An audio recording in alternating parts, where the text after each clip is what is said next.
Les unitats d'ictus, com sabeu, és el lloc ideal a l'hora d'ingressar un pacient amb un ictus. És un lloc on tenim cura dels pacients, on establim els diagnòstics, els tractaments, on no solament s'encarrega el metge, el neuròleg, del cuidado d'aquest pacient, sinó, òbviament, la infermeria, les auxiliars. És un treball multidisciplinari de molts professionals, on tenim uns protocols ben estandarditzats i estructurats, on cadascú sabem el que ha de fer, les seves tasques i què s'ha de fer en cas de complicacions.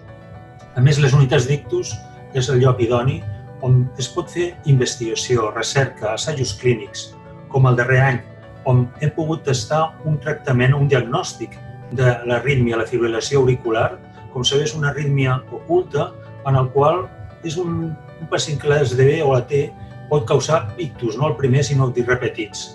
Al trobar aquesta arrítmia és important gràcies a una monitorització que té lloc en aquesta unitat, però també la utilització d'una sèrie d'algoritmes d'intel·ligència artificial que hem pogut emprar en aquests assajos clínics. Com veieu, la unitat d'ictus és algo més que diagnòstic, tractament, és també investigació.